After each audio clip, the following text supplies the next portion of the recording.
कर्णिका, हमारे इस प्रोग्राम की शुरुआत करने से पहले मैं हमारी दीदियों को आगे से बिंदी लगाकर प्रोग्राम के मुख्य अतिथियों का सम्मान करें, स्वागत करें।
शक्ति जुड़ी रहती है। शिव बिना शक्ति के नहीं, पार्वती के बिना शिव नहीं, और शिव के बिना पार्वती नहीं, ये हम सब जानते हैं। धर्म के बारे में तो मुझे लगता है ब्रह्म कुमारी जी बैठी हैं यहाँ पर, वो ज़्यादा बात करेगी।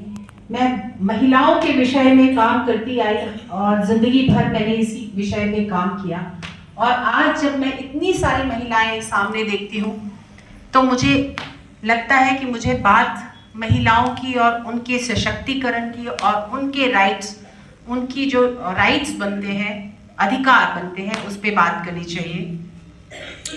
हम शिव की बात करें या हम राम की बात करें या हम कृष्ण की बात करें, कृष्ण है उस राधा के बाद, राम है सीता के बाद, शिव है शक्ति के बाद।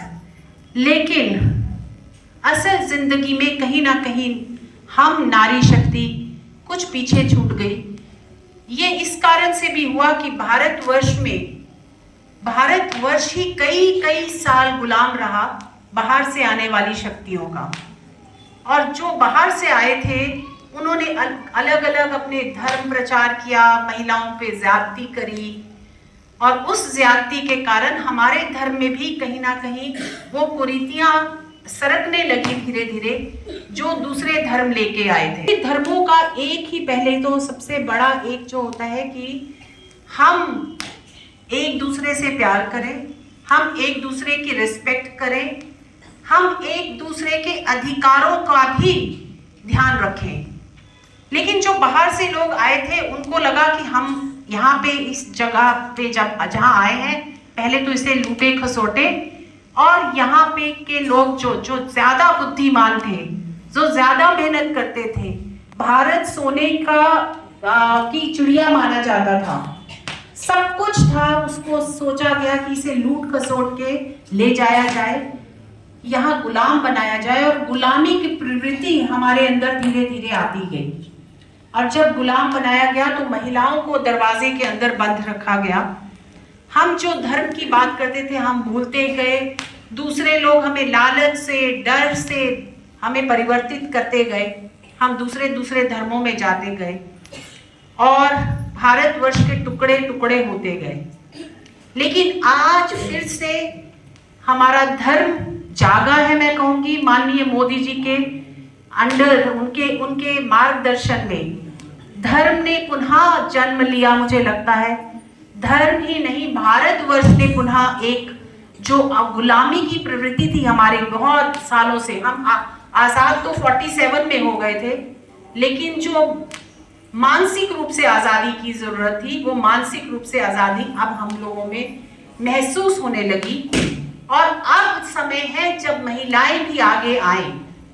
आज भारत के प्रधानमंत्री कहते हैं कि महिलाओं को आगे बढ़कर लोगों को रास्ता दिखाना चाहिए। हम ये नहीं कहते हैं कि महिलाओं को विमेन एम्पावरमेंट करनी है, हम कहते हैं विमेन लेड एम्पावरमेंट, यानी महिलाएं आगे लीड करें, लीडर बने।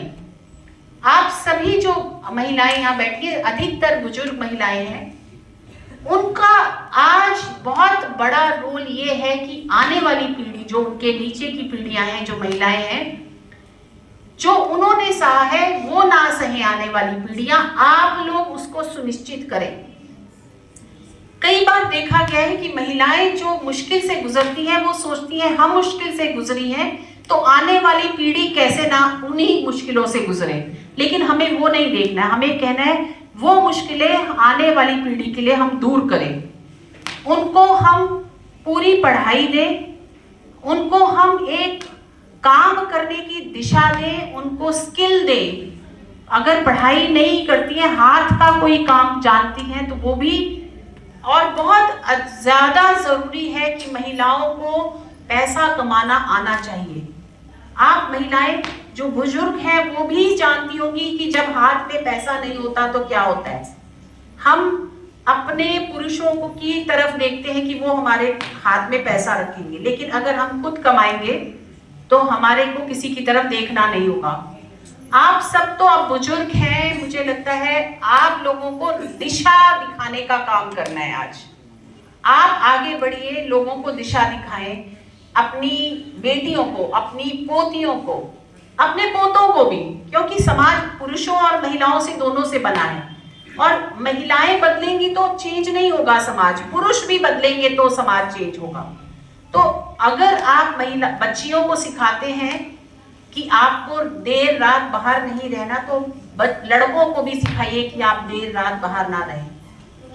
अगर आप बच्चियों को सिखाते हैं कि आपको अच्छे से बात करनी है, आपको इज्जत देनी है सबको, तो लड़कों को भी ये सिखाइए। अगर आप लड़कों को सिखाते हैं या पढ़ाते हैं तो लड़कियों को भी पढ़ाएं। लड़कों को सिखाते हैं कार चलाना तो लड़कियों को भी सिखाएं। लड़कों को जमीन जायदाद देते हैं तो लड़कियों को भी दें। जब तक हमारी बच्चियों के हाथ में पैसा नहीं और उनके पास जमीन जायदाद नहीं होगी तो हम कितने भी संविधान में बदलाव लाएं या कितने भी कानून बदलें, धरातल पर ये बदलाव नहीं होगा। और ये बदलाव आप लोग ला सकते हो, आप सब जो बैठे हैं। ऊपर राजनीतिक तौर पर बहुत बड़ा बदलाव आया है। आज जुलाना की ही लड़की दिल्ली में जाकर चीफ मिनिस्टर बनती है। इसका मतलब कहीं ना कहीं सरकार सीरियस है कि महिलाओं को इतनी देर जो हो गई कि ऊपर की जो जगह नहीं मिलती थी वहां महिलाएं पहुंचनी चाहिए। सरकार बहुत सीरियस है इस बारे में। आज अगर हरियाणा से मैं राज्यसभा मेंबर बनी हूं तो ये भी माननीय प्रधानमंत्री की एक दूरदृष्टि है कि महिलाएं जब ऊपर आती हैं तो वो हाथ खींचकर दूसरी महिलाओं को भी ऊपर लेके आती हैं। जब देश में महिलाएं ये निश्चित कर सकती है कौन सी सरकार बने और कौन सी नहीं, तो महिलाएं ही क्यों नहीं सरकार बन सकती। आज जितने भी इलेक्शन हुए हैं देश भर में, महिलाएं जीत और हार का कारण बनी हैं। सभी जगह, किसी भी जगह, चाहे लोकसभा इलेक्शन हो या विधानसभा इलेक्शन हो, आप देखें जहां जहां महिलाओं ने वोट डाले हैं वहां पर सरकारें बदली हैं, अच्छी सरकारें आई हैं। जब महिलाएं अपने कुछ निश्चित कर लेती हैं तो वो कुछ भी कर सकती हैं, कुछ भी कर सकती हैं। आज हमें देश में ये बदलाव लाना है और स्पेशली हरियाणा में लाना है। हरियाणा में आप बाहर देखें, खेत में महिलाएं काम कर रही हैं, ट्रैक्टर महिलाएं चला रही हैं, लेकिन जमीन उनके नाम पे नहीं है। हर काम महिलाएं कर रही हैं। मैं तो कभी कभी हरियाणा में जब कार से जाती हूँ तो मैं देखती हूँ, चाहे गठरी उठा के घूम रही हो तो महिला, ट्रैक्टर चला रही हो, खेत पे काम कर रही हो, घर में झाड़ू पोछा कर रही हो, घर के बाहर झाड़ू लगा रही हो, महिला होती है। और पुरुष ताश खेल रहे होते हैं बाहर, दुकानों के बाहर बैठ के।